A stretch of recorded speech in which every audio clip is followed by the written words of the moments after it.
good morning, afternoon, or evening, even. For the people that do not know me, my name is Leon. I'm a community mother at Band for the past 3 years now. What do I do? I generally oversee community guidelines on our various engagement platforms. Can it be X, Twitter, Discord, Reddit, even, you name it. I have a very direct line with our marketing team and our tech team. And obviously, I try to keep everything in check with the other moderators over at Bent. On that note, I have the pleasure of hosting today's AMA. Joining us is Burnt Banksy. He's the founder of XION, and XION is generally a first modular generalized abstraction layer. It's purposely built for consumer adoption by enabling seamless user experience for everyday users. And on that note, I noticed that you're actually backed by some really familiar industry names. I saw Figment Capital, Spartan Group, Circle, Alliance. I know that Figment even invested in Bandseed like 4 or 5 years ago. So you got Oh some yeah, nice. solid names Yeah, going there. some great. Yeah, Yeah. yeah, for sure. And yeah, mostly recently Sign integrated our Oracle solution on their testnet, essentially enabling cross-chain compatibility and customizable data feeds. We are also obviously contributing to Science effort to make Web3 accessible for the mainstream users. Um, yeah, welcome, Banksy. Happy to have you here. Would you mind introducing yourself briefly for everyone Absolutely, tuning in? absolutely. My name's Burnt Banksy. I am the core contributor, solo founder, core contributor and founder of Burnt when we were building Zion. Um, and yeah, I mean, you kind of gave it a great introduction, but I guess I go by Burnt Banksy. The reason I go by that name is about 3 years ago, I bought a Banksy art piece. It's a pretty famous artist. Um, Sold it as an NFT, and for all of 2021, we were the highest average price sale on OpenSea. Hence, Burnt Banksy, Burnt Banksy. um, Highest average price. We're still in the Wikipedia for the word NFT to this day. And I would say even till that day, we've been, still stuck on this goal of bringing crypto to retail. And so we're very excited to be working with the guys over here at Band, as they have allowed us to, especially with some of the interesting applications, such as you mentioned, like very cross-chain, VRF, data oracles. I think it's hard to pin down exactly which I'm most excited about, just because of how many cool applications, especially in our last hackathon, that we're able to do it. If anyone hasn't gotten a chance yet, about 4 weeks ago, we released our testnet. We garnered almost a million meta accounts and 10 million transactions, in addition to just wrapping up our first hackathon, which was extremely successful, over 300 projects. Yeah, and as you mentioned, judges like Multicoin, Animoca, Hashkey, Spartan, Figment. I love the guys over at Figment. Was it James who's your main point of contact? He's my favorite. Don't tell Yeah, Dougie. yeah. Sweet, sweet. Cheers for the awesome introduction, or quite interesting.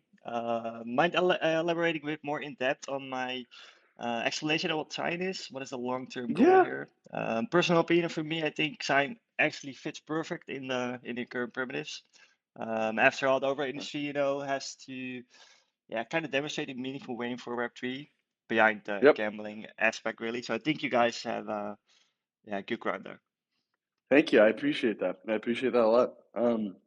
Yeah, as it kind of relates, it's kind of hard to say exactly like what we are, and it's easier probably to describe it with the vision. And so for us, we want to create a place where products can finally exist in the ecosystem, and I believe that crypto has not been conducive for a product. And I think there's more L1s than there are products, and there's more infrastructure than there are products. And I think for the reason of it hasn't been conducive to be a product, right? You've had immense friction onboarding. You've had to be the BD team of the localized wallet, and you've had to be the BD team of the localized kind of ecosystem token.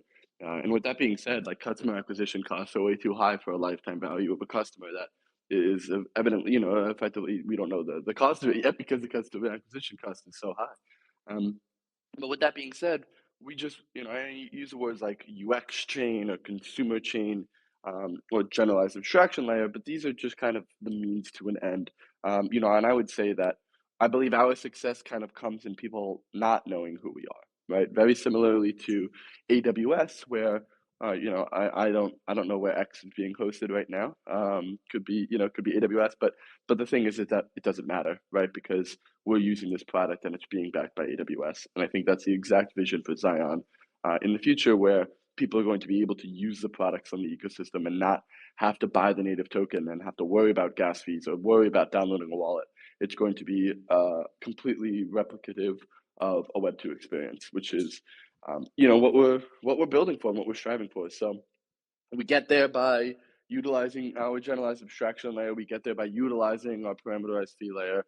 But at the end of the day, right, in high level, we just want, we want to compete with Web2, and we want to show the values of crypto without having to require people to know exactly, every single thing and click the wrong links and then get rugged, right?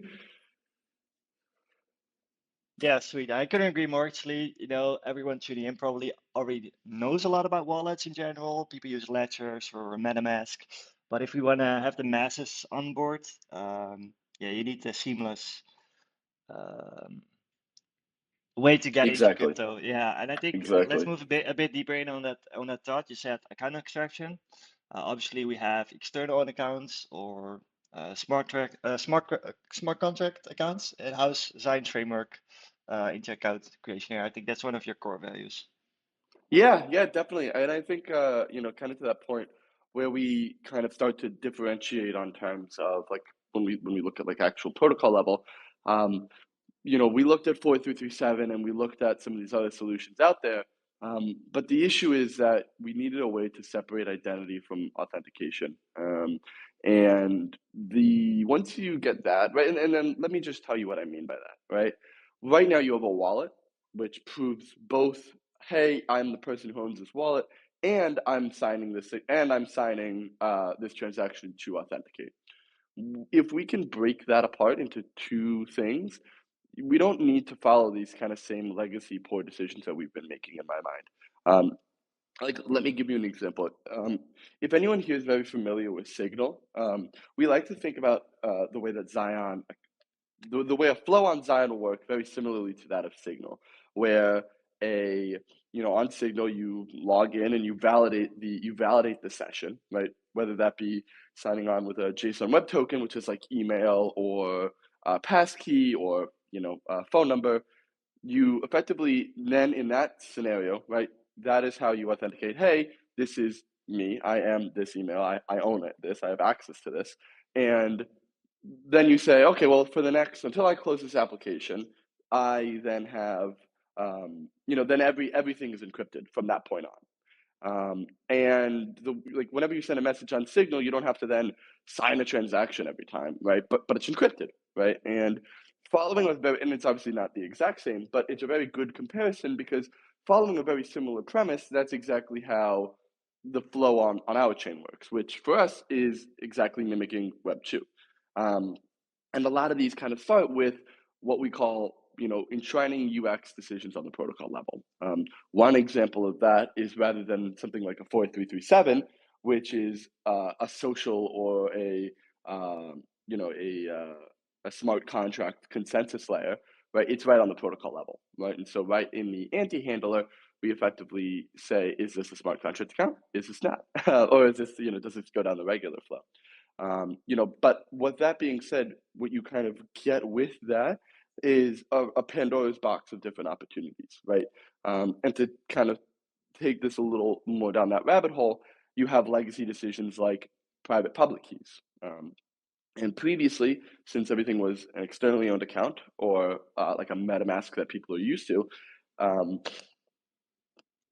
sorry, like people are used to, you needed a place to store a private key, and this is where wallets came into example, right? Because you couldn't really just store a private key on a browser. That's really unsafe, and so you needed a certain extension to effectively allow a kind of safe place to store a private key.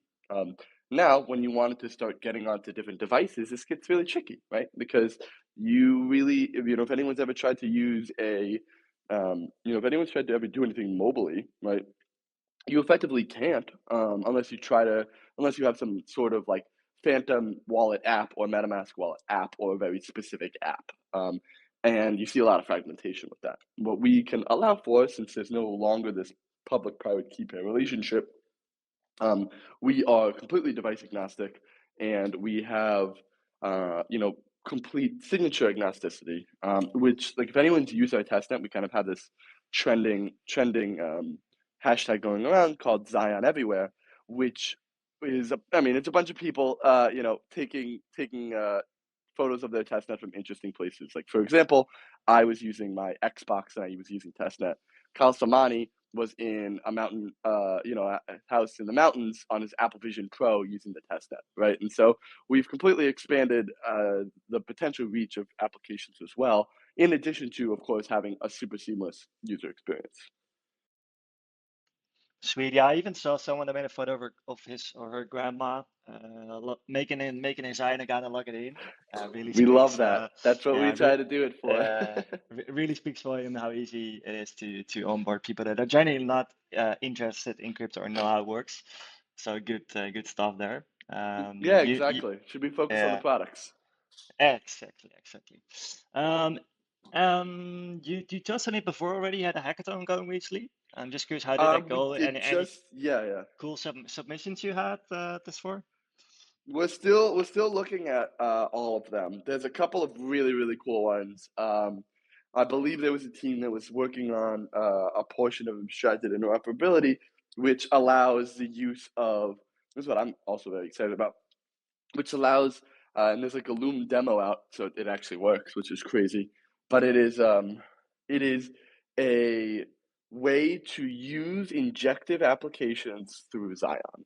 And it's the first time ever that's been able to happen with another chain, right? Like composability to a pure level of we're able to interact through Zion and through everything that we've made to another chain, right? And once it's injective, it then goes, working with Landslide for AVAX and Toki for BNB, right? So this is, for me, it's very exciting because it's like the first proof of concept where we can have, you don't have to just bridge assets. You can genuinely go interchain or intra-chain, I guess. I don't know. So that was probably one of the ones that I'm most excited about. I have to do. There were so many great projects, and I wish, I wish I could have just ended yesterday, and we're still trying to go through them all. But in the little time that I had to kind of go through it, that was one of them that stuck out to me. Social media applications like Mosaic or Bonus Block who deployed on us. There's a lot of cool ones out there, loyalty programs and music platforms, and I think what we're really looking for is consumer applications, right? So we're just, and I guess for us, we try to find the most creative solutions possible, and I think that's what we say that in the hackathon, but it's what makes me the most excited, right? Yeah, I can only imagine. Really cool to hear that with the interactive.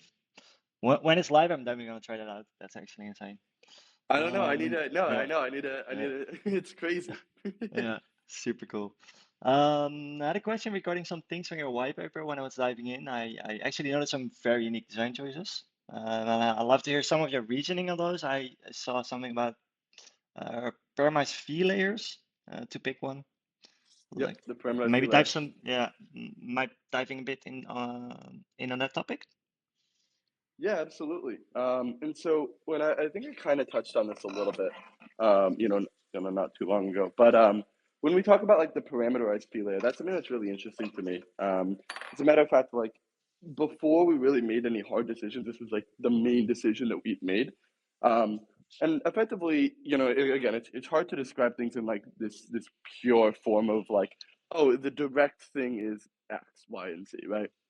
Um, but the perimeter fees layer comes about because we wanted to say, okay, a user should never, ever see a gas fee, no matter what chain they're on either, right? And so this, on a base level, says, hey, we can take a fee from any token, not necessarily just the Zion token. Um, it could be Solana, it could be Ethereum. You could pay with any token you want, right? It'll still settle to Zion and still combat inflation, um, you know. But we did a pretty big partnership back in November, I believe, with Circle, and I think I think it was on the block where we announced that for us, Circle is going to be our I would say our denomination of choice, and this allows us to do even more things, right? There's no real price volatility.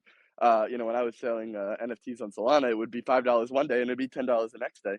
And so that's hard to do when you're trying to sell, something like a ticket to have that underlying volatility.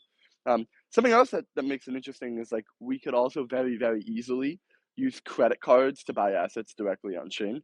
Since it's USDC, you can have a pool of USDC, kind of do this interesting auto swap feature as you don't really have much inventory risk as, USDC is obviously stable and pegged to the dollar. And as it also kind of relates, there's this other aspect of it which kind of siphons these two definitions or 2 to 3 definitions of gas fees. Um, the first is like think about like a service fee, which would take a then percentage of a transaction, very similar to an eBay or an Etsy or something like that, which a Web2 user is very experienced in kind of knowing that flow. The other one is for free transactions, right, which is like claiming a free aspect or like claiming a free asset or claiming, sending something to someone. In that kind of capacity, we have like then it's very simple of like just pure gas sponsoring. But a lot of that, and I think the main goal at the end of the day, right, to kind of bring parameterized fee layer together is we just don't want people to see gas fees. And that's kind of the short of it. And very similarly to the term generalized abstraction, there's a lot that kind of goes in there, but with the main goal at the end of the day of ensuring that people just don't have to see it. Super amazing. I think that's also one really big like wall block. If I have an Ethereum token and I want to send it on the Ethereum chain, I actually need to hold Ethereum, Mm-hmm. like the native chain of the token to be able to send it. Goes for all the other chains as well. So being able to handle gas fees in your preferred token choice, that's an actually really cool Well, and I design. think that was like one of the reasons we also talked about like the percentage fee, right? Mm, So it's like if you're using credit card, you can you can kind of do this transaction and not have to even top up beforehand. You can do a brand new wallet and immediately just go and start using it. You don't even need to go buy any token, right? yeah, super cool. Another topic I noted on the white paper is abstracted interoperability extensions. Hmm. Mind explaining Yeah, people sure. what that is? There were So that too was many that kind were of like so cool. I picked out like the ones that came to mind for me. Yeah, of course. Well, this is like what we were talking about a few minutes ago with injective, right? Where hey, I can now use Zion through injective, right? And that then once you then have this kind of collection of kind of chains that we can operate with, and in the white paper, I believe we cite Hyperlane and we also cite IBC for this of effectively how we can communicate across all these chains. But effectively, what you have in this scenario is you're not just limited from Zion to injective or Zion to AVAX. You can now go AVAX to injective or AVAX to Solana or Solana to base. And for us, it's less about the actual chains, but it's more about the products that kind of exist upon it, right? So I think like my vision for it, and like I think I put this in the white paper of something that would be interesting, is let's say you use Fentech, you know, use it through Zion. You have a Fentech account there, and you're like, oh my god, I think this stepping thing on Solana is really cool. But you shouldn't really need to know what a base is, and you shouldn't really know what Solana is. You just want to use the application base. I'm sorry, you want to use the application Fentech, and then you want to use the application stepping, right? And we want to make it as easy as going from Facebook to YouTube, and being able to use both of them. Because right now it would be a multi-day, multi-step process that would include bridges to just switch applications. And when we kind of talk about this rising tides raise all ships, this is kind of the overall approach that we take to some of this, which is, I think there's need for collaboration in this space, and I hope that with through abstracted interoperability, and we're very excited to have someone in the hackathon being able to kind of put that forward. You know, through abstracted interoperability, we want to create a collaborative L1, not necessarily a competitive L1, which I feel is pretty harmful for the industry because I would even say like when I'm talking to people, it's oh, how are you going to steal users from Solana? How are you going to steal users from Ethereum? And it's like, I don't want to steal users, right? Like I want all of us to live in this this ecosystem that we all care for and love, right? And I think as people tend to specialize and as chains become, as chains lean more modular than monolith, we start seeing more and more opportunities for specialization and kind of promise in that aspect. Yeah, I can agree more on the latter. When people ask me such questions, it isn't a zero sum game, you know. Shouldn't be one L2 or only Exactly. one. Hmm. It's perfectly fine to coexist, and I think it's only in the benefit for everyone in crypto to have coexistence collab there. On that note, I think that people are really interesting to build on Zion after hearing everything you just said. I'm just curious, how are the resources there? Your overall ecosystem actually quite insane already, from what I can tell. Um, just curious, are there any resources for new developers wanting to join your chain? Yeah. Yeah, please definitely check out the documentation, docs.burnt.com. For anyone looking to get involved, we have an awesome ambassador program um, where we're really excited and we're starting a global initiative right now. And so definitely, we could use all the help we can get. Developer or not. Obviously, I recommend checking out the white paper, following us on Twitter, following us on Discord, and we run office hours in the Discord, and I would say our engineers end up being your engineers at the end of the day. It's just kind of how this hackathon is kind of run through. Um, but yeah, so definitely check out the documentation, just docs.burnt.com. Yeah, it's exciting. Cool, cool. With that being said, obviously, Ben is the core Oracle solution for Zion. Are you keen to tell when tuning in how Zion uses banned oracles and how the overall implementation went for both parties? Yeah, yeah, absolutely. I mean, I would say it comes in the creativity of the projects building on us. Like it's less for us, but more about the multitude of projects in the hackathon that rely on you guys, right? I am a big fan of a VRF, and I think that there's a lot of really freaking cool applications as it kind of relates to that. And so for me, that's personally my most exciting. But whether it be live data feeds, live price feeds, trusted Oracle solutions, I think you guys are probably the most requested of hey, where can I get this? Where can I get this? And it's and this is something that we've seen in a hackathon, which you look at a hackathon, it ends up being a petri dish of kind of innovation and spurring in a very short amount of time, and you see where the attention is, and it's awesome because I'm glad we could be here because I mean band is so crucial to our process and everything that we do. Cool. Yeah, sure thing, sure thing. Are there actually any milestones coming up or ventures that you're particularly excited about for Zion? I think you're going to ET Denver. I can actually imagine you do. Yeah, yeah. Yeah, we're lucky. This time ETH Denver, for ETH Denver, it's pretty close to us. Yeah, We're in the States. sweet. Um, yeah, but yeah, ETH Denver. I would say I'm lighting myself on fire on March 6th. That'll be fun.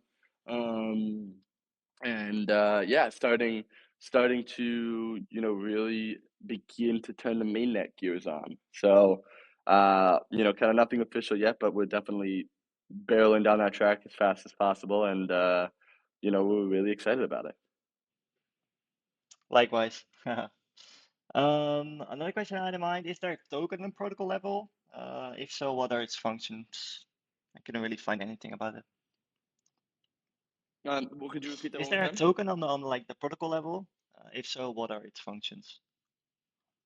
Yeah, that would be the Zion Mm, token, right? And it's effectively how everything's allowed to work, right? It's kind of this settlement aspect for the parameterized fee layer and how we're, even how we're allowed to um, get everything done. Everything then settles to Zion, which would then go and to pay back the validators effectively. Um, of course, we also need it for the security of the network. We also need it for governance and staking and things like that. But I would say that like the real underlying use of the XION token is kind of reliant on the parameterized fee layer and being this kind of base asset for I wouldn't necessarily call it settlement per se, but to ensure that everything runs smoothly in a secure fashion. Does that make sense? Yeah, makes sense. Cheers. Last question I have. Beautiful. On a Yep. strategic level, what's your strategy to stay ahead of competition? As I noted earlier, obviously it isn't a zero sum game by nature, but I'm just curious for you from you on this matter. Yeah, I think that's a great question. I mean, I think a lot of it kind of comes in the products that we want building on us. We actually don't really want DeFi products, which is like a guess for some people, but I think there's a lot of innovation out there for DeFi, and I think there's a lot of competition out there, people trying to fight for the best DEX, people trying to fight for the best perp markets, and that's just not a market that we're interested in. We're a very small, lean, nimble team and our focus is on consumer applications, and our focus is on bringing the promise of Web2 to grandmothers of the world, right? And grandmothers don't care about perpetual markets or automated market makers, right? There's other value to be found, and I believe that we're trying to find it. And I think trying to be collaborative with everyone, not necessarily turning away the traditional Web3 user, but still embracing them, but being able to onboard Web2 at the same time. I don't think we're ever trying to say no to anybody, right? Or we're trying to single anyone out. But we're trying to make a space that's collaborative and open for everyone at the end of the day. Yeah, fair point, really. Fair point. Think we covered a broader overview here. Anything I missed on before we move on to some Q&A questions that you want to say? No, not yet. Well, I think we got it. Let's hop on over to Q&A. Picked out a couple ones. Had a user who asks, are there any notable partnerships or collaboration in pipeline for XION? Any Yeah, I mean, I sneak peeks? think any sneak peeks? We haven't technically announced our Stripe and Circle. I'm sorry, Stripe and Checkout.com. But that is one that I'm very excited about.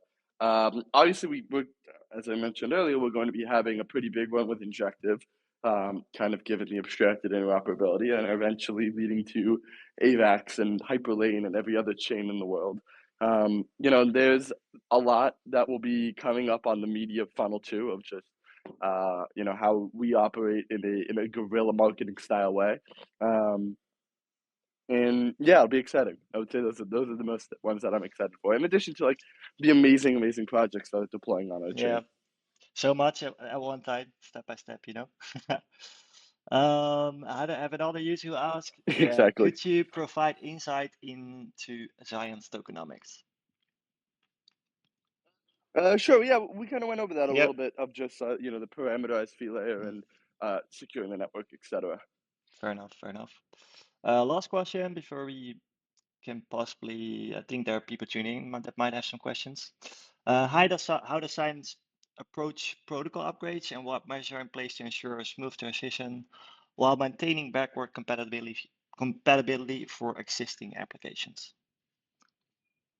That's a very good question. I think there's a couple aspects to that. Like one of it is of course the protocol level, but then another one is the npm library of abstraction, right? Which is how we deal with some of the front end stuff in the package that we allow people to kind of upgrade into. I think that's a great question, right? And I think like we've definitely learned from the industry in the past of how that can be bad. Obviously, everything is governance based voting, and we require a majority of nodes to obviously maintain the new, the kind of the new upgrade path. Yeah, but I think that's a great question, and I think like the answer to that is like just kind of learning from history, right, and kind of just understanding.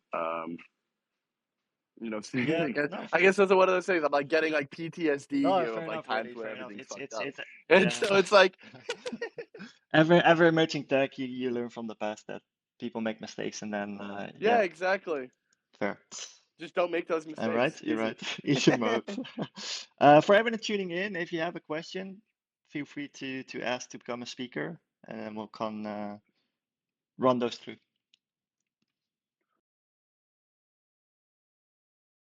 no question is usually a good thing, you know? Means you explain Yes. everything Yeah. perfectly. Exactly. Yeah, thanks for joining, man, and have a wonderful rest of your day. It's obviously still early times there. So I hope you have a productive day and have a great weekend as well.